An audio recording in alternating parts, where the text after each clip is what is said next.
Did I just witness what I think I witnessed? Welcome in, Falcons fans, to Falcons Today by Chat Sports. My name is Moose, a flabbergasted Moose, but in the best way possible because the Falcons finally have a defense. It was the best defensive performance I have seen in many seasons. And this is why you subscribe, because what I'm about to give you is a full breakdown of exactly how the Falcons beat the Vikings on Sunday Night Football by a final score of 22-6. And believe me when I tell you, it wasn't pretty, but it was dominant. It was gritty. It was dirty. It was ugly. And I loved every second of it. Let's talk about what the Vikings had to offer. Not much, because this is what the Falcons limited them to. 198 total yards.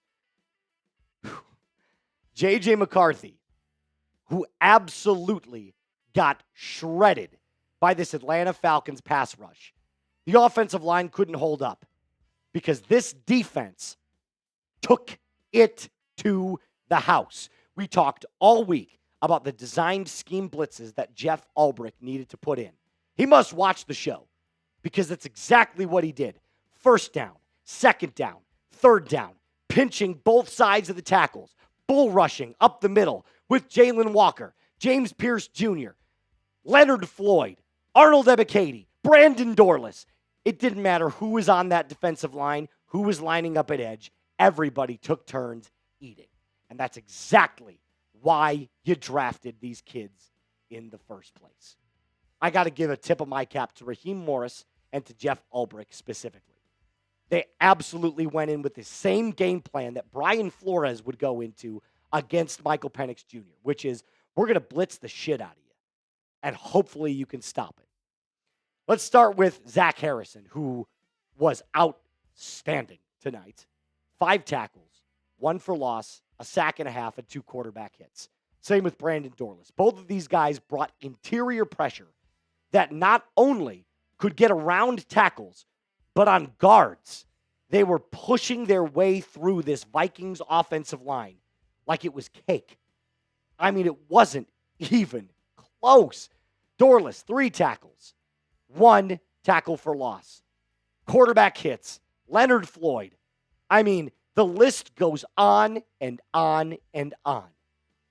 But I have to highlight 3 players specifically. 4 if you count Xavier Watts at the end of the game. The Falcons rookies. Fontenot, Morris, they look like home runs on every single one. Walker looks strong as hell.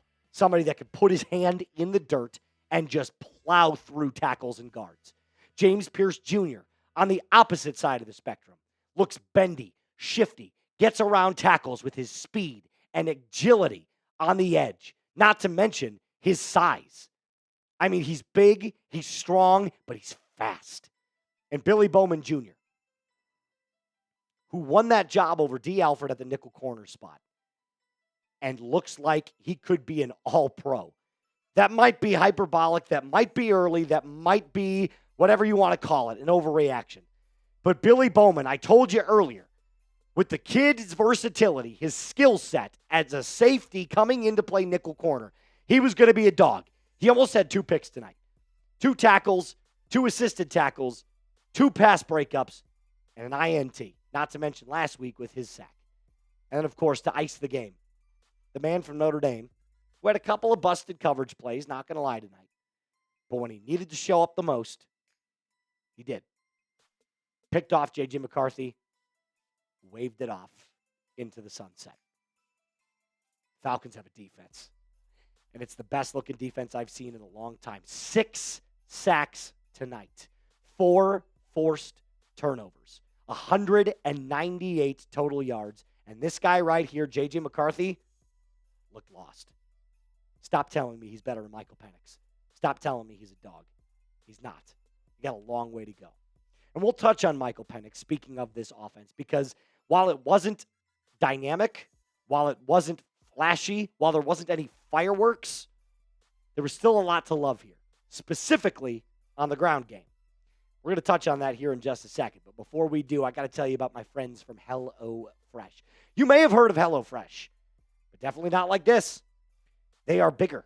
They've doubled their menu. You can now choose from 100 meal options each week, including new seasonal dishes and recipes from around the world. Dig into bigger portions that'll keep everybody satisfied. It's tastier as well. Get steak and seafood recipes delivered every single week for no extra cost. There's 3 times more seafood on the menu at no extra cost. Discover new seasonal produce each week, from snap peas to stone fruit, corn on the cob, and so much more. The best way to cook just got better. Go to HelloFresh.com/FalconsChat10FM now to get 10 free meals plus a free item for life, 1 per box with active subscription. Free meals applied at discount on first box. New subscribers only. Varies by plan. That's HelloFresh.com/FalconsChat10FM to get 10 free meals plus a free item for life. I'll have all of that in the comments and description of today's video. Shout out to HelloFresh. Let's talk about the offense for a second. It wasn't pretty. It wasn't flashy. It was gritty. 1985 football. But I liked it. I liked it for the game plan. We knew coming into this game, Brian Flores was going to come in and blitz, and then, blitz some more. And you saw the pressure that Michael Penix was under. He faced it all night. He was flustered. Didn't look great inside the pocket. Tried to get rid of balls at inopportune times. The blitzes came and he couldn't do anything about it. Some of that is on Zach Robinson. We'll touch on him here in a second. But for the most part, I thought Michael Penix Jr. managed the game. It's what he needed to do. Didn't turn the ball over. Made clutch throws when he needed to make clutch throws.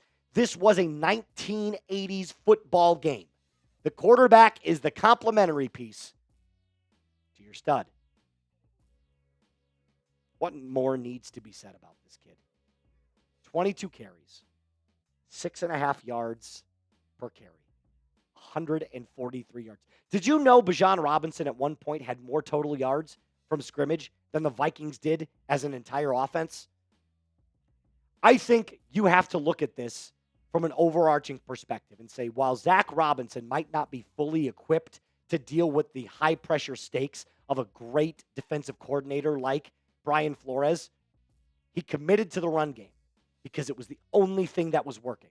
So I have to give my credit where credit is due at that point specifically. And how about the thunder to Bijan's lightning?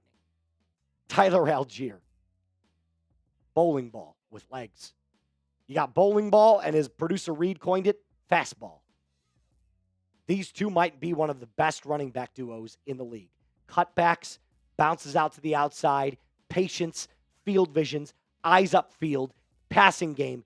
Everything worked between these two tonight. And they are the sole reason you won this game. That and maybe one guy that needs to be mentioned. John Parker Romo, of course. Kyle Pitts also had a good game early. Quietly. But remember, Vikings took away the passing game. John Parker Romo tonight. 5 for 5. Long of 54. I think producer Reed and I did this best when we were on the live stream and we sang goodbye to Younghoe Koo because his job is done. John Parker Romo came into this building, a Georgia native, having not played on a 53-man roster since last year with the Vikings, and lit him up. Clutch kick after clutch kick. Some of them not so pretty, but they went through. Looks the same on a scorecard. And the Falcons have a kicker. And as many of you correctly identified, if that was Younghoe Koo, who knows if the Falcons win this football game. So a tip of the cap to John Parker Romo, Falcons defense, Falcons rookies, Jeff Ulbrich, Raheem Morris. 5 winners tonight. And Michael Penix Jr. will close it out with him very quickly. I know there's going to be a lot of people that were like, oh, he looked awful. He's still a kid. He's going to figure it out. Went up against the best, one of the best, defensive coordinators in the game. He managed it well. Came up clutch when he needed to. And he got the win. That's ultimately the most important thing when it comes down to it. Did you lead your team into the W column? If the answer was yes, I don't want to hear about statistics and how it didn't look as pretty as you wanted it to. I'd much rather have this game than for him to throw for 300 yards and lose 34-31. That's just my opinion. It's grade the Falcons' performance tonight against Minnesota. Offensively, B-. Great run game, not so great pass game. Defense gets an A+. So I'm going to say all in all, A. It's an A. It has to be. Falcons are in the dub column for the first time in 2025. And next week, we play a much weaker opponent in the Carolina Panthers. Should be a good game. We'll be back for that one as well. Falcons fans, rise up and be cool.